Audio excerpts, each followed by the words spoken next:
The photograph appeared in a quiet corner of the internet, unnoticed at first. Ethan stared at the image on his laptop screen, feeling the unease crawl up his spine. Something about it felt wrong. The edges of the picture shifted subtly, like liquid ink refusing containment. Mara's warning echoed in his mind. Some things online aren't meant to be seen. But curiosity gnawed at him, relentless. He didn't recognize the figure in the photo, yet a deep, instinctual dread suggested familiarity. Each glance seemed to tug at the edges of reality itself, and for a moment he swore his reflection in the black screen flickered independently, a shadow of himself that didn't belong. Ethan's obsession deepened overnight. He could not look away, scanning forums for any trace of the photograph. Each click brought more stories of people disappearing, leaving no digital footprint, no record, only empty holes in social memory. Mara's warnings echoed louder now. Curiosity was dangerous, and the internet had a memory that was cruelly selective. The photograph was no longer just a picture. It was an eraser, silently judging who deserved to remain and who would vanish entirely. Mara dug deeper, tracing digital breadcrumbs left by the photograph. Each post led to another vanished individual, a chain of erased existence. As she pieced together the pattern, the photograph itself seemed to react. Flickers on her screen, shadows stretching beyond the frame, whispers of a presence that wanted to be seen yet remained untouchable. Fear and fascination battled inside her. She knew looking away might be safer, but the compulsion to understand was unstoppable. Ethan noticed subtle gaps in his own life. A friend's photo where someone had vanished, a video clip missing a familiar face. The photograph wasn't just digital. It bled into reality, altering memory and perception. He shivered at the thought, realizing the curse's reach was immediate and personal. With Mara's help, he felt the urgency. Someone had to understand this before it claimed them too. That night, the photograph appeared on Ethan's phone. Unprompted, downloaded without interaction. He stared, frozen, as the figure in the image seemed to stare back, whispering without sound, pressing him into a corner of the room he had never noticed. Mara's voice trembled through the speaker. "It's already here. It knows we're watching." The first true moment of horror. Curiosity had opened the door, and the world would never look the same again. The photograph moved faster than Ethan and Mara could track. It jumped from forums to private chats, social media feeds, and even obscure cloud storage links. Each person who saw it vanished from their digital lives first, and then from memory itself. Ethan realized the photograph's spread wasn't just about observation. It was contagious, a digital virus feeding on attention, erasing both presence and identity. Every new post felt like a countdown. Daniel, the reclusive hacker, noticed anomalies in network logs, files appearing and disappearing as if erased by unseen hands. His own digital footprint shivered under scrutiny. Mara warned him over a video call. This isn't just data loss, it's deletion from reality itself. He stared at his monitor, heart racing, realizing that the photograph had reached him, and the longer he observed, the greater the risk. Mara noticed patterns forming in the vanished. Screenshots of the photograph would appear on devices without warning. Friends, colleagues, and even strangers began reporting disorienting lapses, empty spaces in their memory, lost conversations, names they could not recall. The photograph wasn't just moving online, it was rewriting the fabric of attention itself, and the world seemed to wobble around it. Ethan began to notice gaps in his own life. Friends' faces disappeared from group photos. Messages he swore he had sent now showed no evidence. It was subtle at first, easily dismissed, but terrifyingly consistent. The photograph's erasure was silent, methodical, and indiscriminate. The more he looked, the more he questioned his own existence. By the end of the week, the photograph had touched every corner of Ethan and Mara's world. Even those who had not seen it online felt its presence, reporting gaps in memory or fleeting shadows at the edge of vision. Mara whispered through a video call, It's not just spreading, it's rewriting reality, one viewer at a time. They understood now. Survival required more than caution. It required erasure of everything the photograph had touched. But even that might not be enough. Mara unearthed the first trace of the photograph's origin in a dusty archive of 1970s newspapers.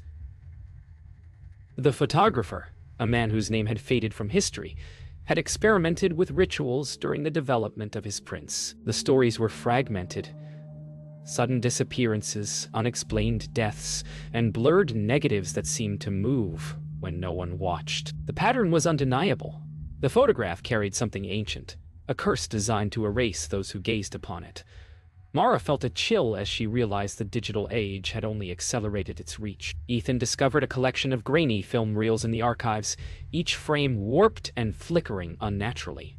Faces in the footage would vanish if stared at too long, leaving ghostly impressions of absence. He realized the cursed image had always been a tool for erasure. First analog, now digital.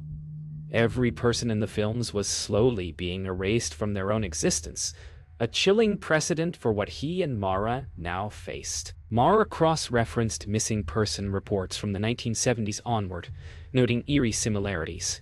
Each disappearance coincided with sightings of the photograph. Names and identities vanished from public records, photographs, and family memories.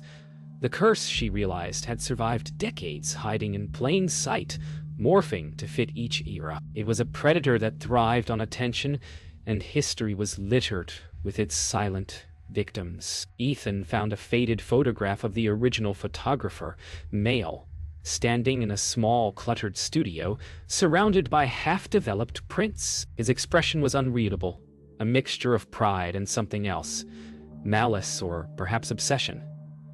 The studio itself seemed frozen in time, the walls lined with tools and chemicals, the air heavy with an unseen presence. Ethan shivered, realizing this man had crafted a method to bend perception itself, a mechanism to delete anyone who dared to look. Piecing the past together, Mara whispered, "This wasn't just a photograph. It was a trap, a way to vanish without trace. And now has found a new playground. The internet." Ethan nodded, the weight of history pressing on him. They understood that the curse had adapted, survived, and multiplied. What had once been hidden in film reels and darkrooms now thrived on screens, waiting for the next viewer to become the next absence in an ever-expanding chain of erasure. Daniel, 35, male, had been tracking anomalies online when the photograph reached him. At first it seemed harmless, just a blurry image. But within hours, his digital existence flickered. Friends' messages went unanswered, his posts vanished, and files disappeared from his drives. A sense of creeping erasure gnawed at him.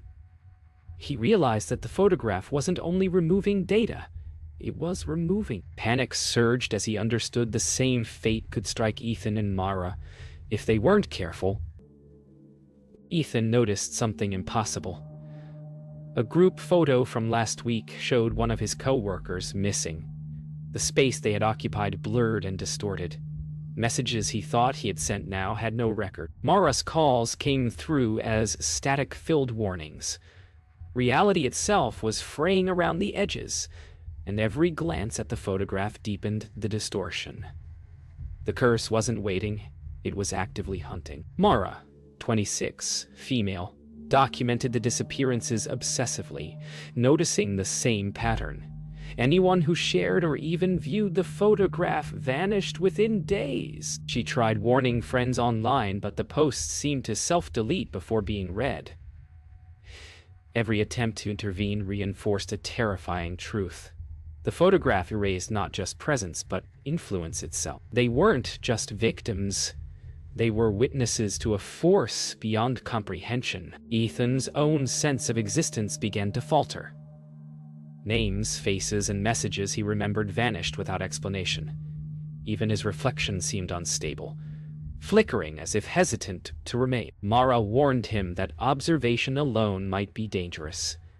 They had become participants in a ritual they could neither see nor control. The vanishing presence lurked in every shadow, waiting for hesitation. By the end of the day, Daniel had vanished. His monitors went dark, servers silent, his presence erased from digital records. Ethan and Mara felt the weight of inevitability pressing down on them. The photograph was relentless, claiming each observer in turn. They were next. Fear had moved from concept to reality, and every glance at the cursed image carried a mortal consequence. Ethan and Mara finally traced the photograph to its original source, an abandoned studio on the outskirts of the city. The air was thick with dust and chemical residue, the remnants of decades-old prints scattered across wooden tables. Shadows clung to the corners, moving in ways that defied logic. The vanishing had become personal. They felt eyes watching from every surface. Every step into the studio drew them deeper into the photographer's malevolent intent, as if the building itself was alive, guarding the curse it had birthed. They discovered the photographer's journal, mail, yellowed and brittle, filled with cryptic notes and diagrams detailing rituals intertwined with the process of photography. Each page whispered madness. The instructions were precise, yet horrifying. Mara realized the photographer had not just captured images, he had trapped reality itself within them, creating a mechanism to erase anyone who viewed his work. The studio became a labyrinth of memory and fear. The vanishing presence made itself known, a dark, shifting figure lurking behind shelves, mirrors, and debris. Its form was formless, yet it radiated the same sense of erasure they had seen online. Ethan felt his body weightless, Mara's voice distant, reality itself bending as the figure drew closer. The studio seemed to breathe around them, and the cursed photograph pulsed on a forgotten desk, calling their names. Ethan attempted to destroy the photograph, throwing it into a small fire pit in the corner of the studio. The image warped and shimmered violently, resisting every attempt to be obliterated. Mara's hands shook as she grabbed scattered prints, stacking them in a pile. The vanishing presence reacted instantly, tendrils of darkness stretching toward them, threatening to erase their very existence. Panic and determination collided. The studio had become a battle for survival, memory, and identity. The studio seemed to collapse around them, the walls bending and stretching as if reality itself were unspooling.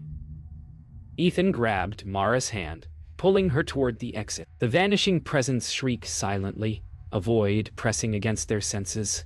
Outside, the night was calm, but the echo of the curse lingered. They had survived the confrontation, but they knew the photograph was not finished. Somewhere, it was still out there waiting for the next observer. The night after the confrontation, Ethan and Mara sat in silence, the cursed photograph between them. Mara whispered, "We can erase it, but what if one of us disappears in the process?" Ethan felt the weight of the decision pressing on him. The photograph pulsed faintly, a reminder of the lives already erased. Survival demanded a choice: destroy the image and risk obliteration, or preserve themselves and let it continue claiming victims. The silence between them was heavy, punctuated by the faint hum of the city outside. Ethan began cataloging every digital trace of the photograph. Screenshots, uploads, cloud backups. Mara assisted, her hands trembling as she navigated forum archives. Each deletion felt like a gamble, a roll of fate that could erase her existence entirely. They realized the curse had adapted to the digital world. It had grown more cunning, more selective, more dangerous. Every click could save them, or erase them. Mara hesitated, staring at the photograph. "What if we do this and I vanish?" Her voice trembled, echoing the fear they had both tried to suppress. Ethan's hand hovered over the delete key, his knuckles white. They were trapped in a moral limbo. To act was to risk themselves, but inaction meant the curse would continue, claiming others indiscriminately. The room seemed to pulse around them, shadows bending toward the photograph as if aware of their indecision. Ethan pressed the key.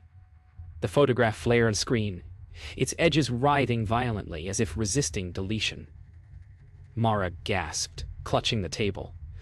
For a fleeting moment, the room felt suspended between existence and erasure. Then the image vanished from every device they could access. The silence that followed was deafening, a fragile calm after an impossible storm. One question remained. Had they survived unscathed? Or had the curse only partially released its grip? They stepped back, breathing heavily. The cursed photograph was gone from their screens, but a creeping unease lingered. Faces and names of those already erased haunted their thoughts. The digital world was silent, yet the memory of the curse pulsed faintly in the corners of every device, waiting for the next observer. Ethan and Mara had survived, but they knew the choice they made was only temporary. The photograph, like a predator, would return. Weeks passed, but Ethan and Mara could not shake the feeling that something remained.